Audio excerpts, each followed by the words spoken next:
Are you or someone you know looking to buy or sell a home?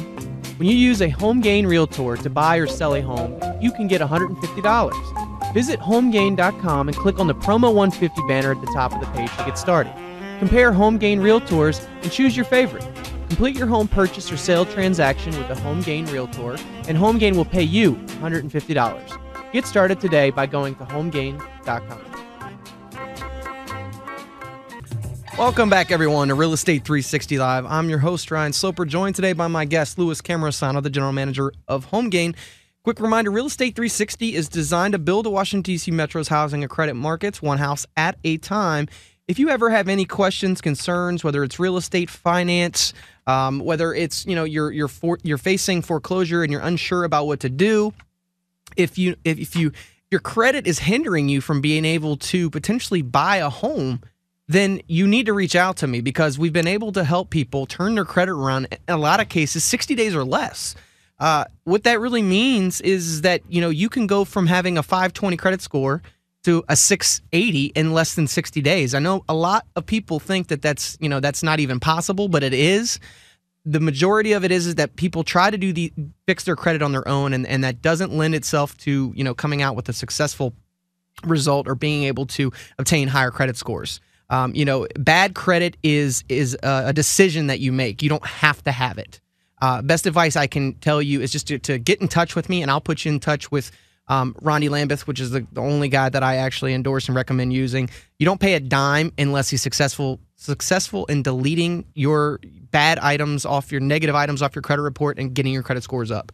877-245-2030. That's 877-245-2030.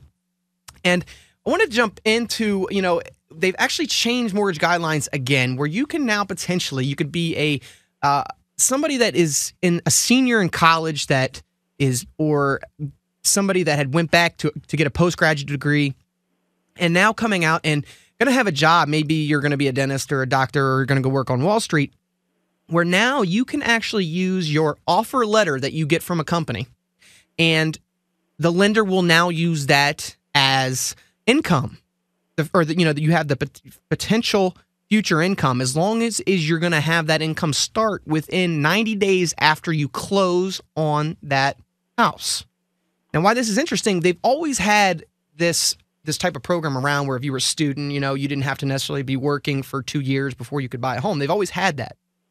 But what happened is that they started requiring where you had to show a proof of income, which was saying that then you had to wait, until you had 30 days worth of pay stubs before you could actually get that loan. Well, now, as long as you have a non-contingent offer letter signed by you, the applicant, and the new employer, you have to provide evidence that the job start date is within 90 days of the mortgage closing date, provide evidence that the subject home will be your primary residence, provide evidence that the subject home is a detached single-family residence, a townhome, or a condominium, and that you have sufficient reserves to pay the mortgage payments plus real estate taxes and homeowners insurance during the gap between when you close and when you're supposed to start your job.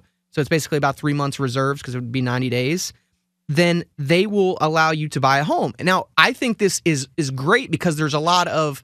Now, I'm not saying, I know that the job market's not outstanding all the way across the country, but in certain instances, there's very well-qualified, candidates out there for jobs that are getting hired right out from school, not even having finished school yet, and they've already got their offer letter. They could potentially lock up their housing, arrangements, whether they were going to rent or buy. I know a lot of people, initially, when they come out of school, they're like, oh, I'm not really sure what I want to do. I'm just going to rent, because that's the only option they feel they have.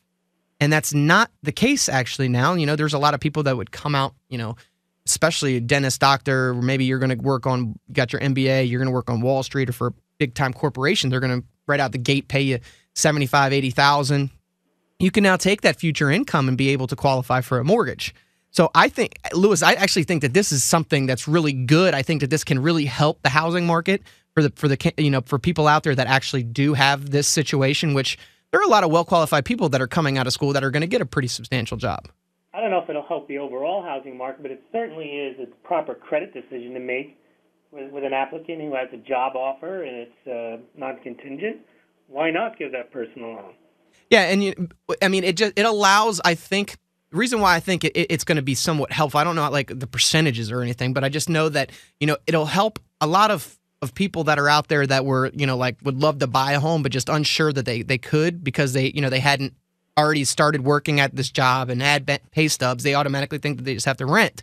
Well, it does put into the mind of the job applicant and the person who receives the job that one of the perks of getting a job offer is they could also potentially buy a home. Yeah, and so you get to potentially be able to buy a home right out of school. And this also, it doesn't just apply to people that are right out of school. It also applies to people that are expecting a raise at work but have not received it yet. Okay? As long as there's an offer letter and that says that new salary is going to start within 90 days of closing and it's supported in writing by the employers, then that new income is usable. Now, while that's important, is because there's a lot of people that are, waiting, they'll set a date, hey, your raise is going to kick in on, this date, and it's within 90 days. Well, that might then allow them to qualify for a little bit more of a home there. Because if their increase is 20, 30,000, that's going to make a significant difference there. So it might allow them to afford more of a home. It might allow them to be able to do a refinance that they weren't qualifying for before because they had too much debt. Now they have more income that they'll be able to show. So this will actually help anybody that's out there that's expecting a pay raise or going to be taking a new job. It's huge for people that are transferring in from other states. That most of the time people only have these offer letters. And before, the lenders were just very hesitant. They said that, hey, we're not going to give you that loan. It's great you have an offer letter until we see 30 days worth of pay stubs. So it's to me, a big hurdle to overcome to now to be able to start using these offer letters. Before they were kind of frowned down upon, but it seems like that the market's kind of moving.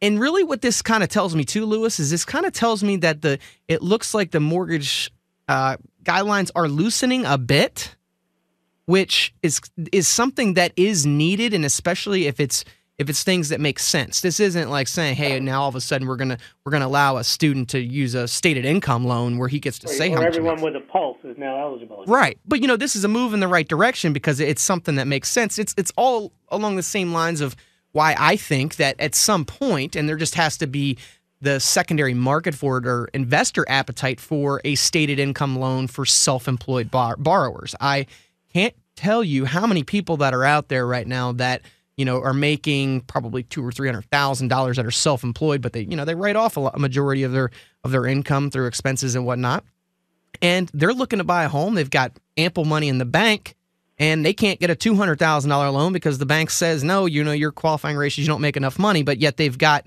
$200,000 or $500,000 in reserves in the bank, more than enough to pay the house with cash. That is kind of one of those things that, and I know this has a lot to do with banking regulations for what the bank is allowed to do, but at some point, I think we will start to see the market open up a little bit more, where there's a little bit more appetite. But we need to clear some of that high end inventory off the market, Lewis. The stuff that's in a DC metro area. Let's just call it 600 to $1 million or something like that. I think by opening up stuff where you're actually lending to people that are overqualified is a great way to start doing that. Makes overqualified, or is pretty much a sure bet because they have an offer with a decent salary. Why not? Yeah, and I hear all the time if banks will do loans where if you've got enough money in their bank, either in stocks, bonds, or just in checking savings, that they'll actually physically give you a loan for the house you're looking for. But what they also don't like to tell you is that they're going to basically secure all your assets in that bank so you can't touch them. So, I don't necessarily think that that's the smartest decision because people still want to be able to utilize their money. But you might as well buy the house for cash. Exactly. At that point, you just want to buy it for cash. I just think that it's one of those common sense underwriting things to me. And if a person has great credit scores, if they're over 700, they've got money in the bank, reserves, and if it's 12 months reserves where they got a whole year's worth of payments and they're going to put down 20% on a property, you should want to do that loan. And I don't even care if the banks wanted to come in behind that and say, hey, the going rate's 4%, but on these self-employed stated income loans are going to be 5%, 5.5%. People are still out there and want to take advantage of it. you compensate for that risk with an extra point. Yeah, and you know what? I could tell you right now that there would be a flood of people coming to the market right now to take advantage of those. And those are the ones that would actually allow for the bank to start making money all over again. Well, the question is, do they really make that much money on loans at these rates? That's another reason why they're probably not coming up with all these creative ways to get more loans done. Yeah, I think a lot of it has to do with the secondary market. There's just not the appetite because a lot of the banks, they just want to originate, but then they want to be able to sell them off. And obviously with Fannie and Freddie, or also known as the government, buying up a majority of those loans, they have no reason to want to do anything like that right now. It's just interesting. I think that, we are starting to see a little bit of a shift in the market. I'm just want to see how this kind of plays out going through the election. We're coming up on the end of the show, Louis, but I want to thank you again for coming on. And I know, if any of our listeners out there are looking to, start their home search or find out information about their home's value, let them know where they can go to get all that information. Sure. You go to homegain.com. You can get a free instant home valuation just by typing in your address. As I mentioned earlier in the show, you can also find a realtor anonymously by filling out a small proposal, and we'll get you in touch with a number of real estate agents, and you can compare them and only select the ones you want to speak with. And you can also look at home prices, and you can search homes for sale, and you can also check out some of the extensive research that we've done, all from the homepage at homegain.com. Great, Louis. I appreciate it. Have a great week. Thank you, guys. Guys, thank you again for tuning in. We'll be back again next week from 2 to 3 p.m. right here on WNEW 1580 AM. Remember, if you have any questions or concerns or real estate needs that you need answered before the end of this week, the number is 877-245-2030. That's 877-245-2030, or via the web at realestate360live.com. That's realestate360live.com. Thanks again, and have a great week, guys.